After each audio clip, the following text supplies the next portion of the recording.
Bonjour Sophie, Bonjour Laura. installez-vous. J'ai fait appel à des auteurs qu'on appelle donc les prescripteurs pour que chaque mois, ils prescrivent dans une ordonnance littéraire les livres qui les ont marqués pour vraiment rentrer dans l'univers littéraire intime de l'auteur. Qu'est-ce qui fait qu'en tant qu'écrivain, on dise oui à une boîte littéraire ? Tout simplement, le nom pharmacie littéraire, pour moi, tout est dit, c'est clair, c'est limpide et ça me parle vraiment profondément. Les livres m'ont accompagné, les livres m'ont consolé, les livres m'ont sauvé. Et donc je sais à quel point la lecture peut être bénéfique, peut faire du bien. Et en ces temps très difficiles, on a besoin de pharmacie littéraire. Au tout début du confinement en mars, j'ai commencé à offrir à mes amis des livres personnalisés pour essayer de recréer des liens avec eux et je me suis rendu compte du pouvoir thérapeutique et de l'émotion que ces amis avaient quand je leur envoyais ces boîtes, souvent accompagnées de bonbons, de ballons, etc. Quand en décembre les librairies ont dû fermer, cela m'a semblé tout à fait insoutenable. C'était aussi un peu une remise au goût du jour des ordonnances littéraires de Françoise Sagan. Elle avait l'habitude de prescrire à ses amis une dose d'Albertine disparue pour un chagrin d'amour ou du Tchekhov. J'ai trouvé que c'était absolument merveilleux.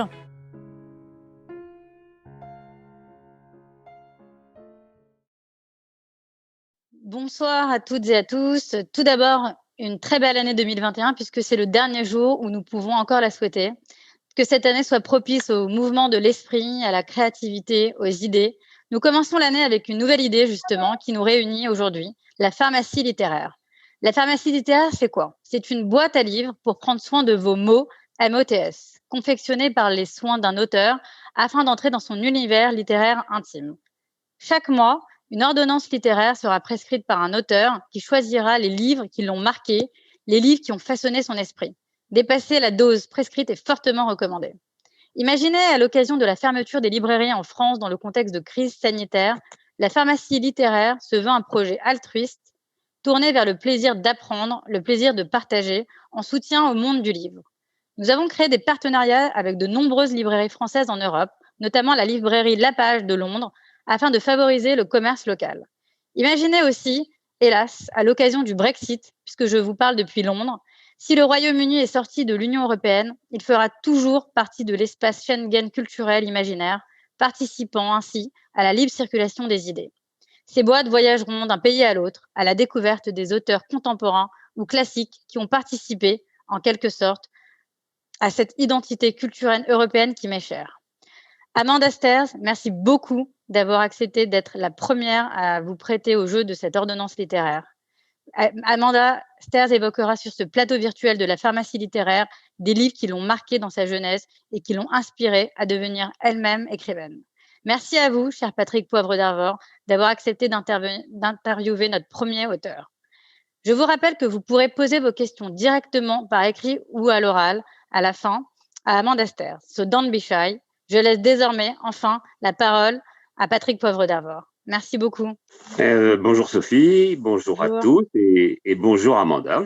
Bonjour. Je suis content de retrouver Amanda parce que je pense avoir été le premier à l'interviewer à la radio et à la télévision quand elle a sorti son premier livre. J'aime l'idée que ce soir, finalement, on puisse assister à une déclaration d'amour, non pas forcément d'une femme pour un homme, encore que le dernier livre d'Amanda Stairs s'appelle Lettres d'amour sans le dire.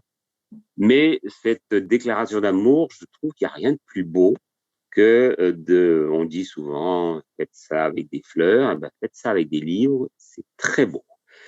Et Amanda, justement, je voulais savoir, puisque tu nous as fait un choix de 3 livres, si c'était possible de commencer par le premier des livres qui t'a chronologiquement dans ta vie marqué et celui dont tu as retenu l'idée aujourd'hui.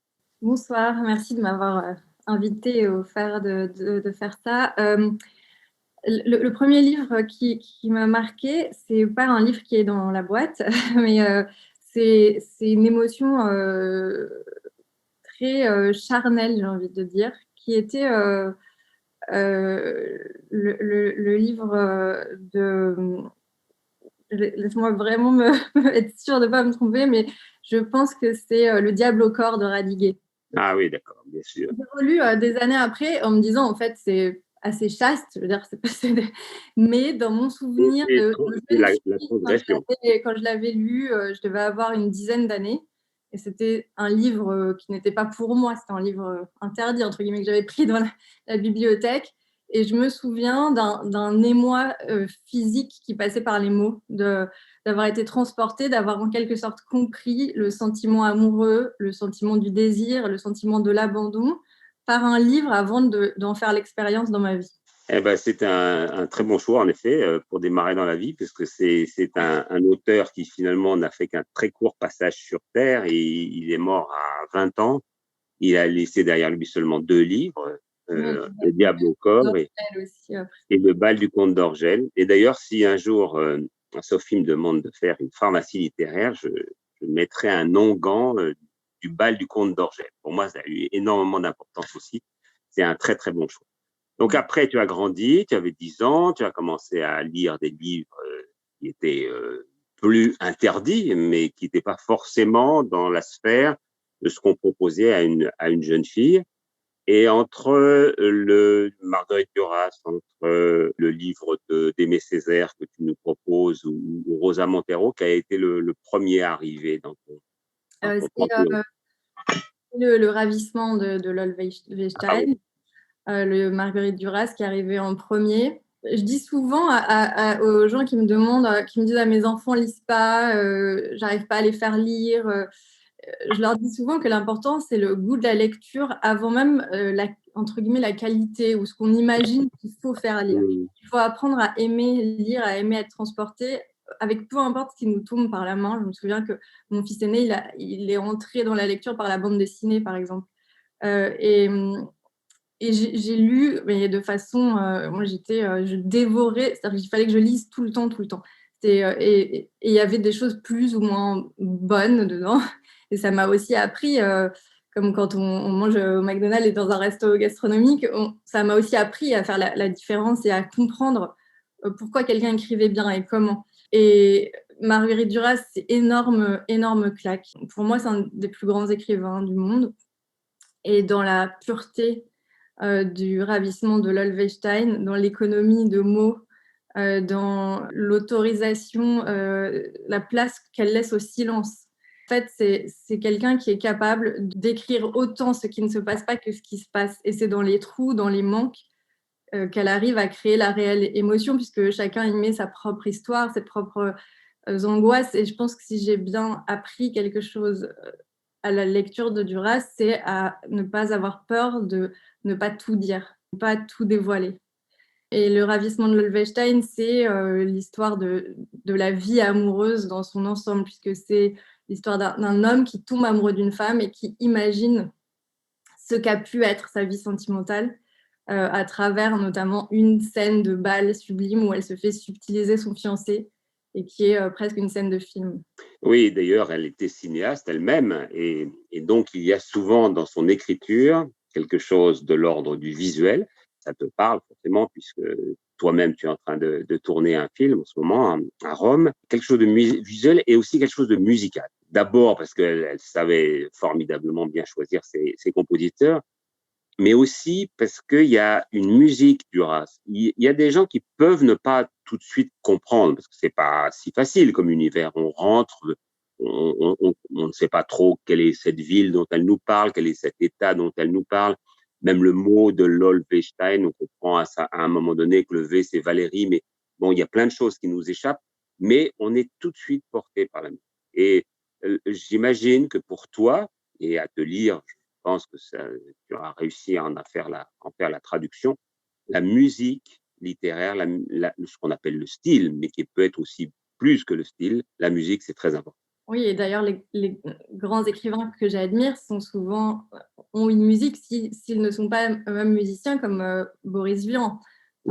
La musique de Vian, c'est pour moi presque quelque chose d'hypnotisant et on peut le lire comme on écoute une langue étrangère, parfois en s'abstenant de comprendre juste pour le plaisir du rythme des phrases. Quelque chose de très poétique, et c'est vrai qu'on y reviendra, mais j'ai aussi choisi de la poésie dans ce livre, parce que dans ce choix de livre, parce que c'est pour moi un genre majeur qui est quand même mis de côté depuis quelque temps, et c'est très particulier, c'est très dur de dire pourquoi quelqu'un est poète ou ne l'est pas.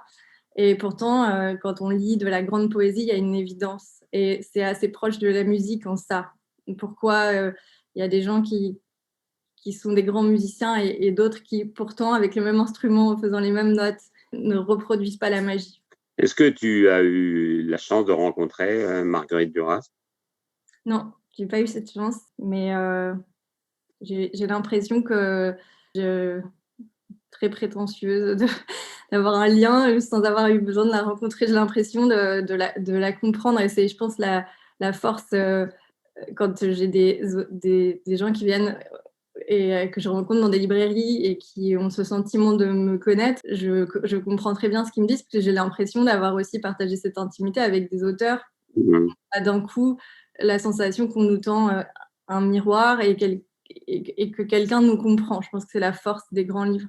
Oui, moi, j'ai pu la rencontrer. J'avais le même sentiment que toi. J'avais l'impression voilà, je ne voulais pas dire d'une famille, mais en tout cas d'une admiration très, très forte. Et donc, j'avais un peu peur de ce qu'allait être cette rencontre. Et ça s'est formidablement bien passé. Et après, on s'est beaucoup, beaucoup vu, téléphoné ou vu juste en face de chez elle, rue Saint-Benoît. Et c'est une femme qui était très attentive aux autres, finalement, alors qu'on la pensait assez sur son Aventin, et pas du tout. Elle s'intéressait aux autres et même aux petits sgribouillards qui commençaient à se lancer dans le métier. Donc voilà, alors je vais le montrer quand même à nos spectateurs, le ravissement de Lolwestein de Marguerite Duras. Là, c'est en folio, parce que c'est le principe de cette librairie, de cette pharmacie littéraire. C'est pas remboursé par la sécurité sociale, donc il faut quand même que ça coûte pas trop cher. Mais on peut le trouver évidemment dans bien d'autres éditions que l'édition de poche. Après, est-ce que c'est Aimé Césaire qui arrive à toi? Oui, Aimé Césaire, par hasard, pas si tôt dans ma vie, mais comme un cri qui m'a semblé important de mettre en cette période troublée. Et quand on a commencé à faire ses choix avec Sophie Wiesenfeld, quand elle m'a posé la question, on était en pleine affaire George Floyd. Je trouve qu'il y a une sorte de confusion des genres. Aujourd'hui, on a très peur même de dire un mot de trop, de dire des choses et que ça ne soit pas politiquement correct. Et j'ai très peur que le politiquement correct devienne paralysant et dangereux. Je regardais une série assez débile sur Netflix où il y a une adaptation.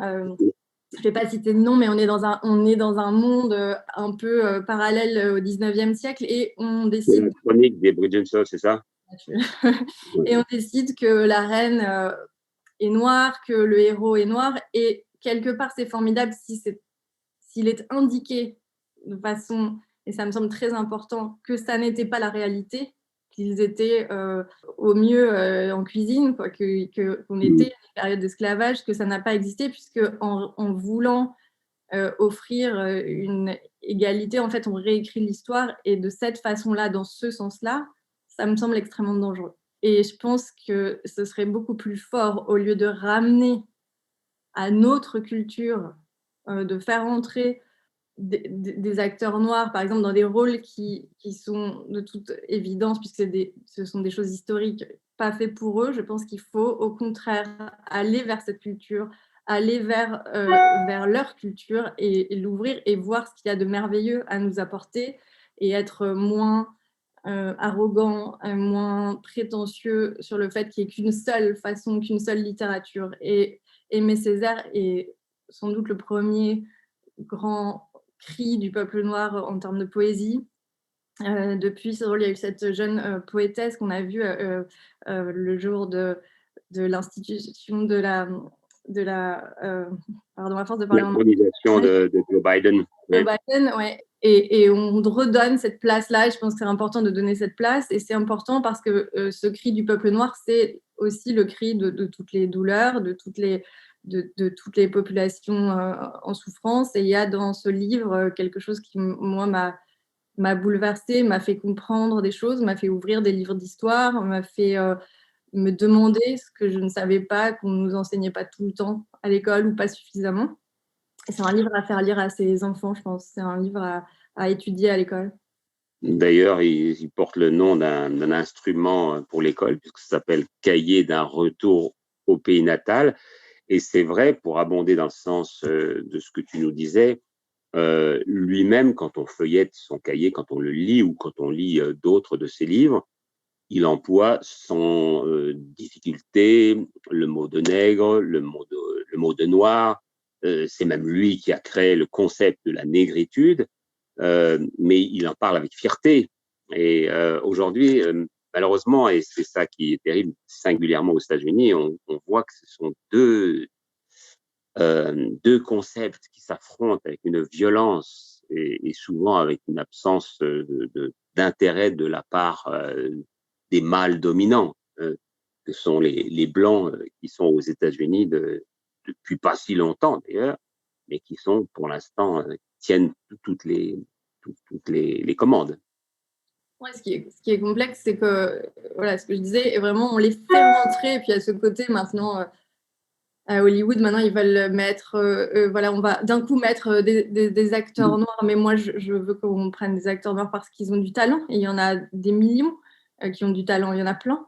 Mais j'aimerais qu'on dise ça, pas qu'on dise que c'est à la mode, en fait. Et ça me dérange beaucoup. Il y a quelque chose qui est dans ce politiquement correct aussi méprisant que le fait de ne pas engager d'acteurs noirs avant. Il faut vraiment faire attention à ce qui est en train de se passer.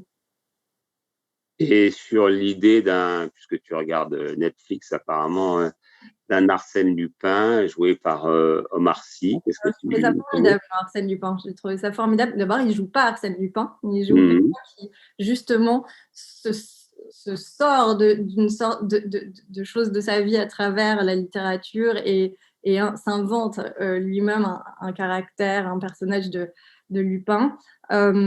J'ai trouvé ça extrêmement bien fait.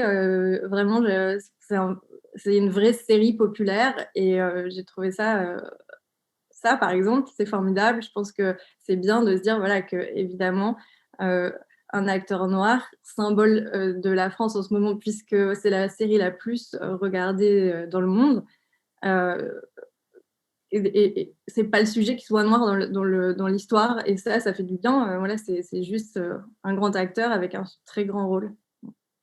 Voilà, donc il y a ce Cahier d'un retour au pays natal d'Aimé Césaire, il y a Le ravissement de l'Olvestein de Marguerite Duras, et puis il y a un livre beaucoup moins connu que les deux premiers, qui sont des semi-classiques, on pourrait dire. Et ça, c'est merci de nous le faire connaître, pour certains découvrir, Rosa Montero. Rosa Montero, avec un titre formidable d'abord, l'idée ridicule de ne plus te revoir, formidable. Raconte-nous l'histoire, enfin la genèse de ce livre d'abord. Cet auteur, Rosa Montero, à qui on a demandé d'écrire une préface à un livre sur, je pense que c'était les Marie Curie, Marie Curie, que le journal de Marie Curie qu'elle avait commencé à tenir au moment où Pierre Curie est mort, et elle devait en écrire la préface. Et c'est parti d'une chose assez classique, presque passive, et c'est peu à peu l'intime de sa propre vie est entré dans ce livre, et elle affrontait elle-même un deuil à ce moment-là. Et tout est mélangé. L'infiniment petit et les sentiments à l'échelle de l'humanité, la capacité à surmonter le deuil, des anecdotes formidables sur les chercheurs, sur Pierre et Marie Curie, sur leur couple. C'est comme un livre à chaque fois que j'y retourne. C'est rare que je retourne au livre. Souvent, je préfère en garder un bon souvenir, mais celui-ci, je pense avoir lu plusieurs fois. Je retourne chercher des phrases, des anecdotes qui sont là, qui tiennent sur 4 lignes que je n'ai pas forcément saisies à l'époque, et d'un coup, elles reviennent dans ma vie. Je pense que c'est une œuvre littéraire exceptionnelle, assez peu connue. C'est presque... ce serait de l'art contemporain, quoi. Je pense qu'il faut être un lecteur assez chevronné pour vraiment apprécier ce livre qui est très particulier. Et je pense que c'est un livre formidable pour surmonter le deuil. Un livre qui date de quand ? Alors, je ne sais, je peux pas te dire, je pense que ça doit être 20 ans. Bien plus. C'est notre contemporaine, elle écrit Mmh. encore, c'est une grande auteure, Rosa Montero, mais je sais plus exactement. Moi, je l'ai découvert il y a peut-être 5-6 ans. Mmh. Mmh. Et est-ce qu'on sait finalement si elle a écrit sa préface au journal Elle de Marie Curie? elle n'a jamais écrit, la Ah oui, préface, c'est devenu ce livre-là, voilà. Mmh. Mmh. belle histoire. Alors, toi aussi, tu nous as envoyé donc une lettre d'amour. C'était il y a quelques mois, une lettre d'amour sans le dire. C'est un court texte. C'est pas un livre de poche, mais ça, il pourrait rentrer dans la pharmacie littéraire avec facilement. Un court texte, mais un texte fort qui a eu d'ailleurs le prix France Télévisions du livre de l'été. Est-ce que tu peux nous le résumer?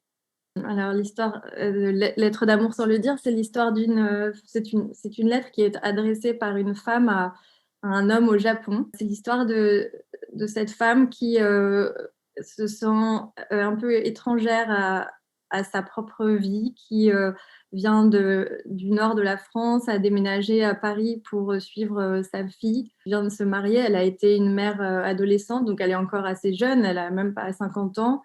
Et pourtant, elle se sent presque vieille puisqu'elle a renoncé à l'amour, elle a renoncé aux hommes qui lui ont fait trop de mal. Un jour, alors qu'elle rentre de chez sa fille, il pleut des cordes, elle s'abrite dans un petit salon de thé japonais et les gens ne parlent pas très bien français. On lui sert un thé, elle se réchauffe et puis c'est quelqu'un qui ne sait pas dire non et quand on l'amène dans la pièce à côté, elle ne sait pas trop ce qu'elle doit faire et en fait, on lui fait mettre un pyjama et elle a ce premier massage shiatsu que, que cet homme vient lui faire, un masseur qui a une cinquantaine d'années, peut-être une soixantaine d'années et qui, en la touchant, la réincarne au sens étymologique, lui faire reprendre vie, rentrer dans son corps à nouveau et ressentir une émotion qui fait qu'elle se sent vivre. Elle va apprendre le japonais pour essayer de lui parler et tomber amoureuse de lui peu à peu, venir le voir de ci, de là. Il y a des petits gestes, des toutes petites choses. Elle ne sait pas si cet amour est partagé. Quand elle vient enfin pour lui dire qu'elle l'aime, il est parti au Japon. Le salon de thé est en train de fermer. Et c'est cette lettre qu'elle lui envoie comme une bouteille à la mer pour lui demander s'il l'aime en retour. Au Japon, on ne dit pas je t'aime, on dit il y a de l'amour dans l'air. Il n'y a pas de traduction littérale pour je t'aime. Et donc, d'où le titre du livre, Lettre d'amour sans le dire, puisqu'elle ne peut pas l'exprimer dans sa langue. Voilà. Est-ce que c'était un désir qui t'était personnel de te réincarner ou en tout cas d'avoir une deuxième vie ou une autre vie? Je pense que tous les êtres, je dirais pas toutes les femmes, parce que je pense que ça arrive aussi aux hommes, ont des moments de repli ou d'oubli de leur corps. Je pense sûrement encore plus les écrivains qui sont parfois, moi j'oublie de manger, de faire autre chose quand je suis en train d'écrire. Ça prend tellement de place que j'oublie que j'ai un corps. C'est souvent la douleur ou la faim qui me rappelle à mon corps. Et quand on est blessé par des histoires d'amour, on se met aussi entre parenthèses et pour revenir à la vie, c'est tout un parcours. Et quand j'ai sorti ce livre, je me suis rendu compte à quel point le nombre de femmes, surtout de femmes, qui me disaient qu'elles avaient renoncé à toute vie amoureuse de peur d'être blessées. Et c'est parti d'une chose complètement différente, mais effectivement, j'étais en train d'écrire un livre sur la tuerie de Newtown et j'étais à New York. Juste après, j'allais reprendre l'avion et je suis allée dans ces petits salons de massage, de manucure chinois, redevenir une fille parce que ça faisait 15 jours que j'étais avec un treillis et des bottes de pluie dans un monde un peu extrêmement triste et violent, en train d'enquêter sur les armes aux États-Unis. Et quand je suis arrivée dans ce salon, il y a quelqu'un sans me demander, une jeune femme qui a commencé à me masser les épaules et je me suis souvenue à ce moment-là que j'avais un corps, que je me suis ressentie à nouveau. Et c'est de cette sensation-là qu'est partie l'idée du livre, il y a assez longtemps. Et alors, comme tu as 1000 talents, tu es aussi donc réalisatrice. Plusieurs de tes films sont déjà sortis. Et là, il y en a un qui est vraiment à 2 pas de commencer à être tourné. C'est la raison pour laquelle tu es à Londres. Hein. Donc, À Rome, à Rome, pardon. c'est Sophie qui est à Londres et moi qui suis à Paris. Donc, à Rome, tu vas tourner à partir dans un mois à peu près, un mois et demi. Je tourne le 15 mars, mais j'irai à Londres, en effet, tu t'en souviens bien, à la fin du tournage, vers fin avril, début mai. Donc, je tourne le 15 mars, on est en train de préparer un film de façon un peu chaotique, parce qu'avec le virus, c'est compliqué. Et en même temps, c'est réjouissant de se dire qu'on peut quand même, que je peux travailler, faire mon métier. Donc, tant que c'est possible, voilà, on fait de notre mieux. On a le droit de savoir un peu ce qu'est le film ou... L'adaptation de mes romans qui s'appelait Les Promesses, qui passait entre la France et l'Angleterre, entre la France et l'Italie, et ça a bougé entre l'Angleterre et l'Italie pour que ce soit un film en langue anglaise, avec Pier Francesco Favino qui joue le rôle principal, que vous avez peut-être certains d'entre vous ont vu dans Le Traître il n'y a pas très longtemps, de Bellocchio. Et la femme qu'il aime est interprétée par Katie Holmes. Et Jean Reno va faire le grand-père italien. Voilà, les rôles principaux du film.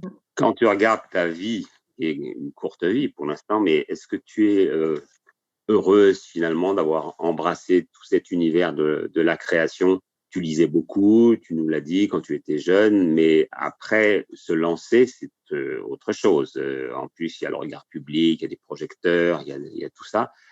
Mais depuis, j'ai l'impression que tu trouves beaucoup de jouissance dans toutes ces formes de création. J'ai jamais lié le fait que je lise beaucoup à mon envie d'écrire. J'avais l'impression que c'était complètement dissocié. Et d'ailleurs, presque mon envie d'écrire est venue presque avant que je me mette à beaucoup lire.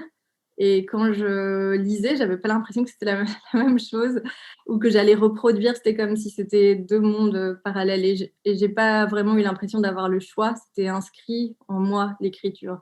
Le reste est venu un peu par hasard et c'est plus un jeu. C'est un jeu difficile et fatigant. Je me rends compte de la chance que j'ai de faire ce métier, d'arriver à le faire. Mais c'est beaucoup de travail, de lutte, de complications. Mais je ne m'imaginais pas faire autre chose aujourd'hui. En revanche, je pense que j'évoluerai dans des domaines peut-être différents. Je pense que j'arrêterai jamais l'écriture de romans. Mais je pense que le cinéma, c'est une bulle dans ma vie. Je ne sais pas combien de temps ça durera, mais pour l'instant, ça m'amuse. Ouais. Tu as combien de films derrière toi? Combien de livres? Waouh, c'est vrai, j'ai l'impression d'être.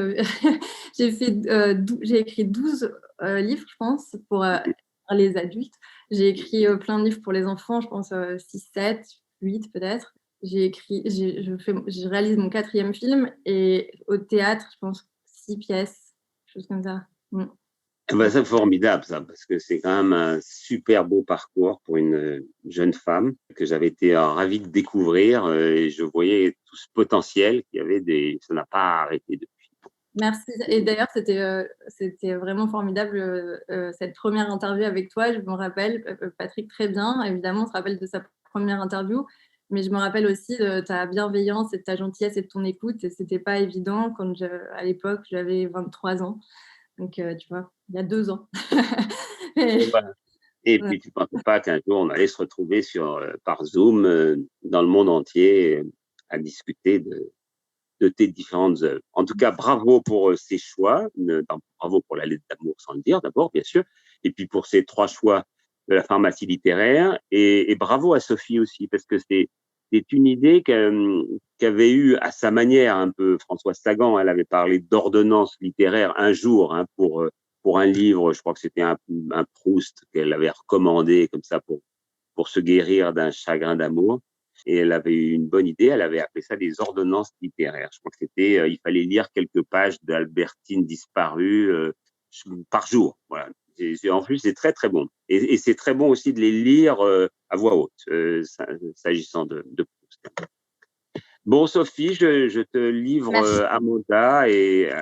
Merci beaucoup, Patrick, et on va se revoir après. Merci beaucoup, Amanda Sters, d'avoir accepté d'être la première à participer à cette formidable initiative. Comme je le disais tout à l'heure quand on était en off, tu as mis la barre assez haute pour nos prochains prescripteurs, puisque tu as su recommander des livres extrêmement rares, celui de Marguerite Duras, mais celui de Rosa Montero et de Aimé Césaire était assez rare et tu aurais mis la barre très haute pour nos prochains prescripteurs. Donc, merci beaucoup. Alors, je suis à un certain nombre de questions qui se sont posées. Je vais commencer. Amanda, une question sur votre actualité. Est-il possible de tourner des films en ce moment? Quel est l'impact du Covid sur Hollywood? Alors, sur Hollywood, très violent parce qu'ils ne tournent pas là-bas. On ne tourne pas là-bas en ce moment. Moi, j'ai un petit pas de côté, je suis en Italie. Écoutez, c'est très compliqué sur la logistique. J'ai une équipe, on doit être, pour l'instant, on est en début de prépa, donc je n'ai que 40 personnes ou 45 personnes, mais dans les bureaux, on est espacé. C'est comme un travail de bureau avec des masques. On est testé 2 fois par semaine. Donc voilà, il y a tout un protocole qui s'est mis en place qui est très très complexe et surtout que ça a augmenté les budgets des films d'environ 20%. Donc il a fallu changer des choses, trouver plus d'argent quand c'était possible ou réduire la façon qu'on avait de tourner ou de dépenser de l'argent. Mais on tourne tant bien que mal comme on peut. Voilà, c'est compliqué sur les scènes où il y a beaucoup de monde. Il a fallu réécrire un peu. Il faut s'adapter. Mais je pense que, et ça, c'est une des qualités d'un réalisateur.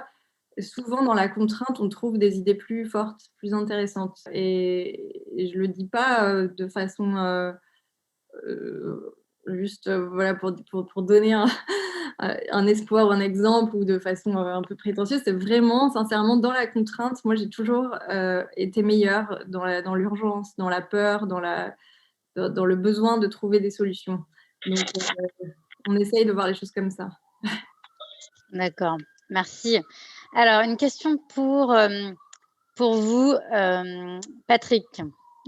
Comment jugez-vous l'évolution de la littérature en France du point de vue de la qualité d'écriture? Quels sont vos auteurs actuels préférés? Il ne faut pas trop en dire parce que ça fera peut-être partie d'une pharmacie littéraire. Alors, mais répondons à la première question. Comment jugez-vous l'évolution de la littérature en France du point de vue de la qualité d'écriture?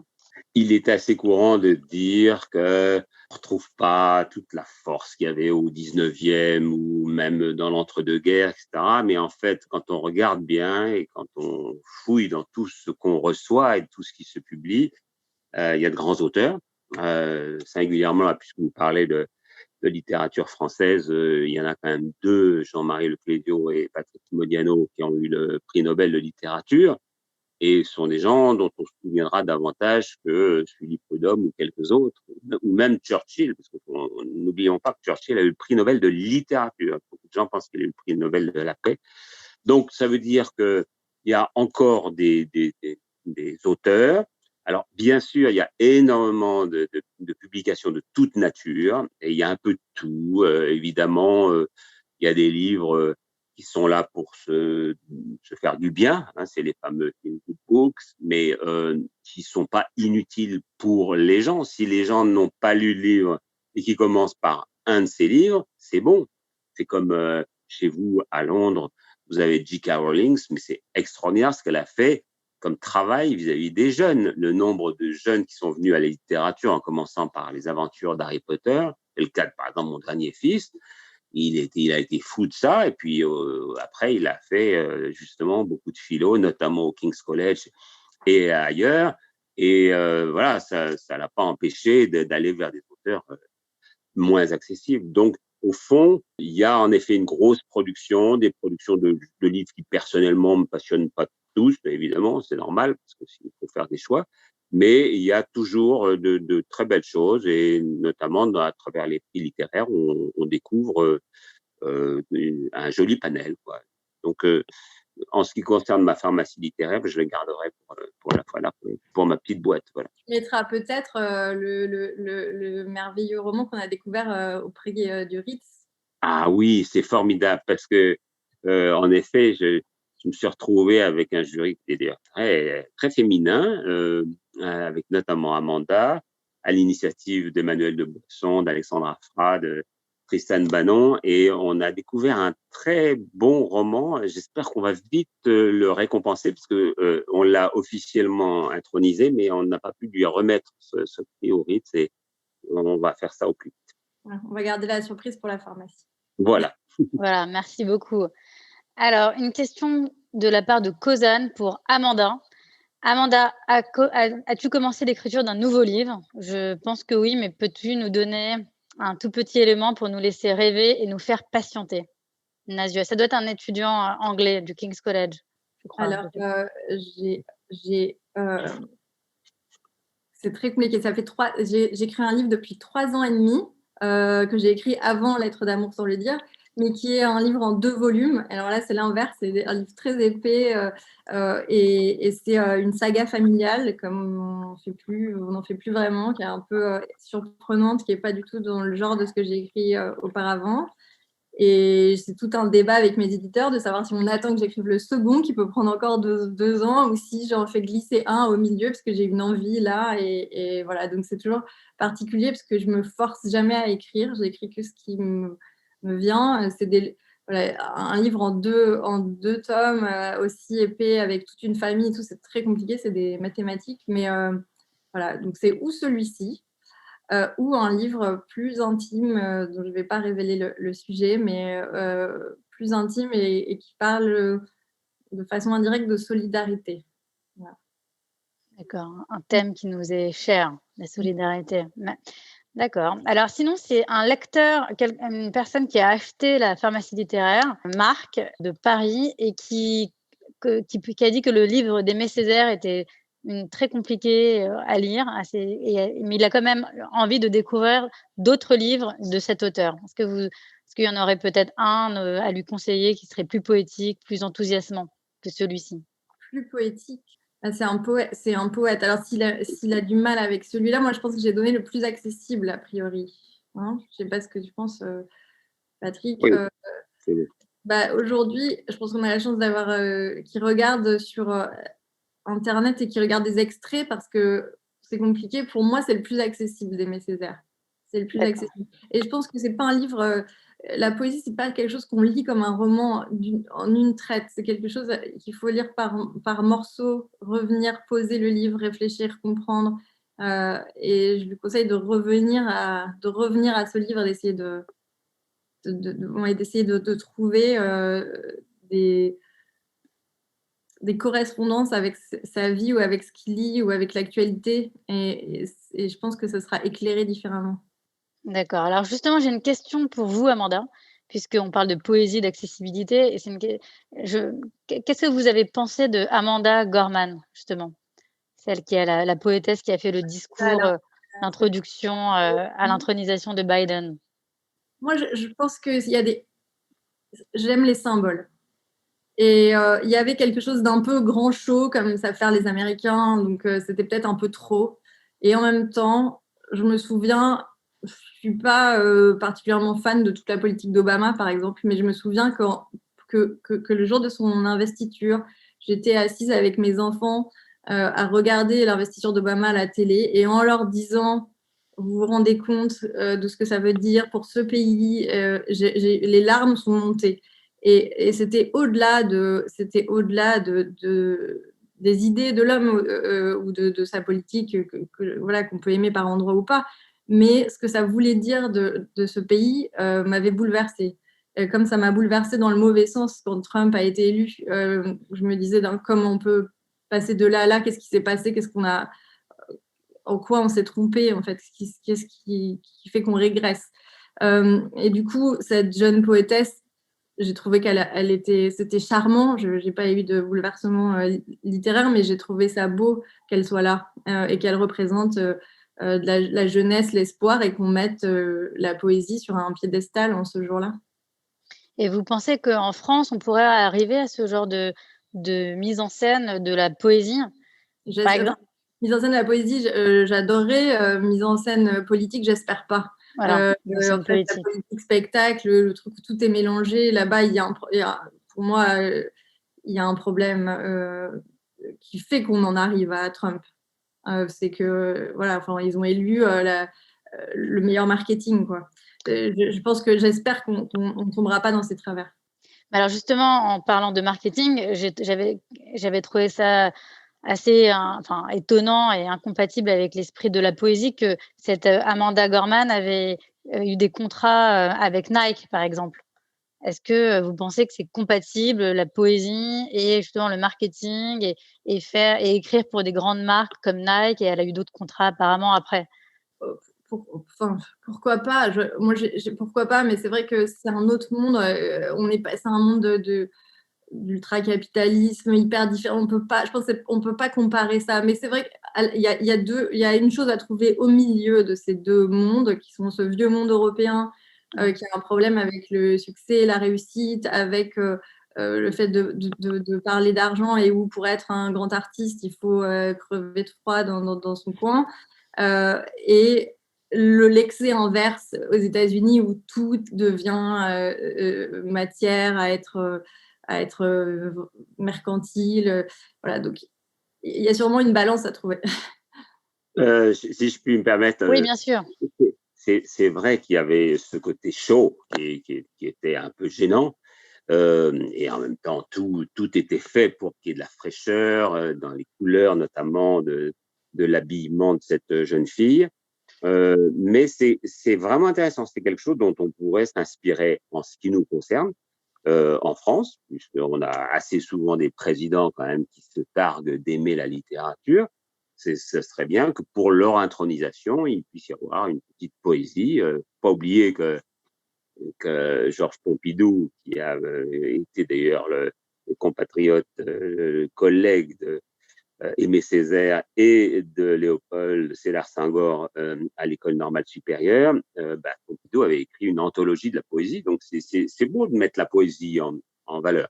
Alors les Américains le font de temps en temps. Il l'avait fait pour l'investiture d'Obama, en effet. Il l'avait fait pour d'autres investitures, je crois 5 fois seulement pour l'instant. Mais ce serait bien qu'ils continuent.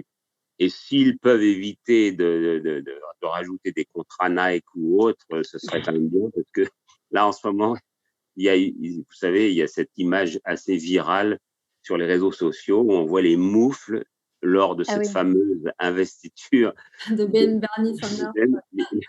les moufles de Bernie Sanders. Et alors là, la créatrice des moufles se voit tout d'un coup propulsée sur la tête de tous ces réseaux sociaux comme étant une créatrice de génie, etc. Bon, voilà, c'est l'Amérique avec Vous savez ses... que ça a rapporté énormément d'argent et que ça a été cet argent, cette vente de moufles a servi à des œuvres caritatives. Exactement, absolument. Voilà, il y a toujours C'est l'Amérique, c'est l'Amérique.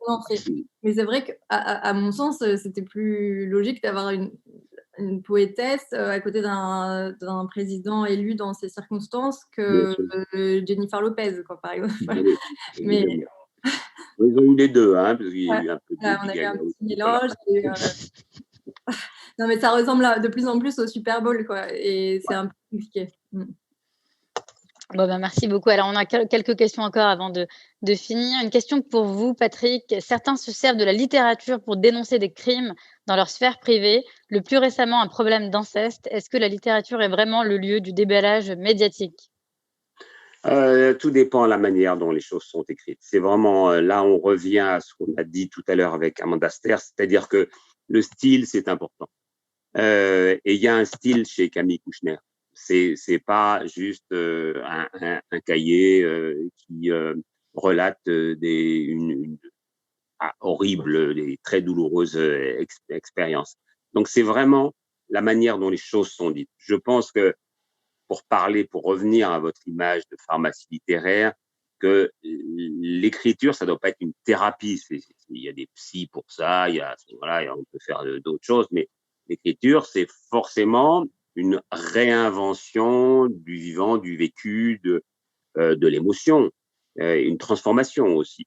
Donc, qu'il puisse y avoir des témoignages de cette nature, moi, je pense que c'est important, surtout s'ils sont de qualité comme celui-là, et surtout s'ils sont suivis, comme on l'a vu, par ce raz-de-marée qui a permis à un certain nombre de gens de soulager, sinon leur conscience, ou en tout cas leur non-dit, quoi. Et ça, voilà, il suffit d'une personne pour écrire, et derrière, des gens se sentent plus à l'aise parce qu'ils sont plus seuls. Ils ne sont plus seuls. Ils ont été relayés. Il y a quelqu'un qui a pris le flambeau pour eux. Et donc, de ce point de vue, ça ne me gêne pas. En revanche, il peut y avoir déballage si les choses sont mal faites. Voilà, et c'est pas le cas, je trouve, dans le livre dont on parle. D'accord, merci. Alors une question pour Amanda maintenant. Vous adaptez des livres au cinéma. Y a-t-il une dimension que le projecteur peut capter en plus du livre? Et si vous aviez un exemple de la part du King's College, toujours, décidément. C'est très différent. En fait, justement, dans la littérature, on peut, à contrario, mettre beaucoup plus de choses, parce que ce à quoi les gens pensent n'est pas exprimé dans un scénario. On n'a que ce qu'on imagine qui est dit. Je donne souvent, ça m'arrive de donner des masterclass d'écriture de scénario, par exemple. Et je dis toujours qu'un bon script, c'est des gestes qui viennent contredire la parole. Si vous avez un homme qui dit à une femme je t'aime en la serrant je te hais en la serrant dans ses bras et en pleurant, on sent qu'il l'aime et on n'a pas besoin de l'expliquer plus. Et c'est plus intéressant qu'il ne dise pas qu'il l'aime. En revanche, un homme qui dit je t'aime à une femme en regardant les fesses d'une autre derrière son dos, on sait que c'est pas exactement vrai. Et du coup, c'est ce qui devient intéressant. Construire un scénario, c'est construire des contradictions entre l'image, la parole et et donc faire comprendre aux gens qui est l'intériorité d'un personnage.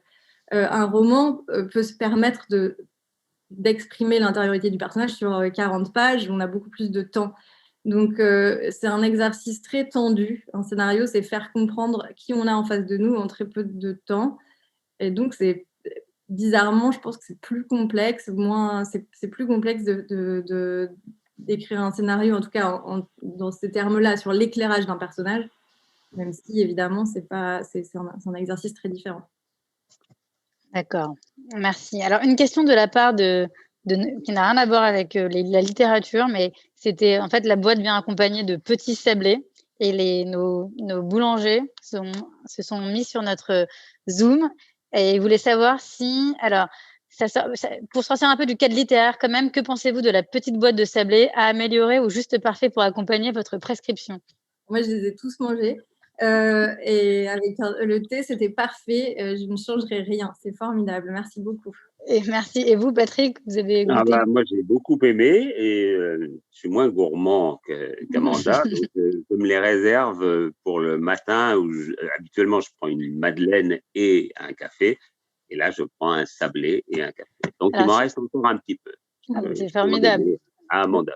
Donc, c'était le thé préféré de Amanda qui était dans la boîte. Voilà. Et le thé vert préféré de Amanda. On a parcouru tout Paris pour l'obtenir parce que les délais par Amazon ou Internet étaient très longs. Donc, c'était assez compliqué de l'obtenir. Il y a une boutique dans Paris. Et les sablés viennent donc de la Maison Alexandre, qui est une pâtisserie-boulangerie dans le 15e arrondissement, dans le 16e arrondissement de Paris. Et alors, une question, parce que nous arrivons bientôt à la fin. Alors, dernière question. Ah oui, alors ça, c'est une question assez, pour le coup, pratique. Comment se procurer la pharmacie littéraire? Oui, merci beaucoup, Alexandre. En fait, on a des réseaux sociaux qui s'appellent la pharmacie littéraire sur Instagram et dans les autres réseaux sociaux qui redirigent vers notre site internet sur lesquels on peut commander la boîte. Voilà. En tout cas, il nous reste plus beaucoup de temps. Et alors, une dernière question pour Amanda, savoir quel livre recommander à un enfant, une petite fille de 10 ans qui n'aime, voilà, une petite fille de 10 ans. Quel roman vous recommanderiez? Alors, c'est complexe quand on n'a pas l'habitude de lire. C'est plus large. Je dirais peut-être commencer par des livres de Roald Dahl ou les Charlie et la chocolaterie, par exemple, ce genre de livres qui sont amusants. C'est léger, c'est agréable à lire. Sacrée sorcière. Tous les livres de Roald Dahl à 10 ans, je pense que ça fonctionne très bien. Et ça ouvre vers l'envie de lire plus. D'accord, merci. Et moi, j'ai une dernière question pour vous. Quel est l'auteur préféré, votre auteur anglais préféré, en fait, qui vous a bouleversé? J'ai vachement de mal avec les auteurs préférés. C'est toujours compliqué. Oui, C'est une non, œuvre. c'est vrai. Bon, après, c'est pas un auteur de littérature, c'est un auteur de théâtre, mais je pense que c'est Shakespeare quand même. Shakespeare, ouais. Ouais. Et vous, Patrick? Ah ben Shakespeare, c'est le monument absolu et ça nous a dit tellement de choses sur le fonctionnement du théâtre d'une part et de la comédie humaine. Mais je pourrais rajouter, alors c'est un choix en général plutôt féminin, mais moi j'aime beaucoup Jane Austen. Je trouve que cette femme qui a quand même vécu à la fin du 18e a vraiment, elle avait beaucoup d'audace, je trouve, et d'ailleurs c'est pas par hasard qu'elle est à ce point aujourd'hui adaptée en télévision ou au cinéma. Voilà, j'ai par exemple à côté de moi un livre que j'ai découvert d'une femme que je connaissais assez peu, alors plutôt de l'ère victorienne, qui était très très connue, presque aussi connue que Charles Dickens, qui s'appelle George Scott. C'était un pseudo et voilà, elle est publiée dans la Pléiade. Je la recommande aussi. D'accord. Mais en tout cas, merci beaucoup à tous les deux, Patrick Poivre d'Arvor et Amanda Sters, pour cette première session de la pharmacie littéraire. J'espère que ça vous a plu comme format. En tout cas, c'était très passionnant vos échanges et aussi votre complicité sur votre rencontre il y a quelques années. Merci beaucoup, Amanda Sters, je vous remercierai jamais assez parce que c'est grâce à cet enthousiasme, comme je le disais au début en off, qu'on a pu réaliser cette idée qu'on avait en tête depuis 3 ans et qui a été accélérée par les conditions de la crise sanitaire et de la censure des librairies. Et c'est cet enthousiasme de Amanda à vouloir le faire, à avoir dit oui tout de suite, qui nous a finalement fait en sorte qu'on a réalisé un peu cette idée, ce rêve qu'on avait en tête depuis quelques années. Donc, Ouais. je vous remercie aux deux. Les pharmacies littéraires sont donc disponibles sur notre site internet et on peut avoir l'accès via les réseaux sociaux. Et on aura donc normalement un plateau comme celui-ci tous les mois avec différents prescripteurs d'ordonnances littéraires. Pour l'instant, c'est assez secret pour les prochains, mais on aura celle de Patrick qui nous a promis sa pharmacie. C'est pour ça qu'il a été assez discret sur ses choix tout à l'heure et plein d'autres. On aura aussi des auteurs anglais, et comme je l'ai dit tout à l'heure en début, en introduction, pour faire un peu voyager les auteurs et découvrir des auteurs qui ont participé à cette identité culturelle européenne qui m'est chère. Voilà, merci beaucoup à toutes et à tous. Très bonne soirée à vous. Au revoir bonjour à Paris, bonjour à Rome, enfin bonsoir à Rome et à Londres aussi. À bientôt. Merci beaucoup. Merci. Au revoir. Merci Sophie, merci Amanda.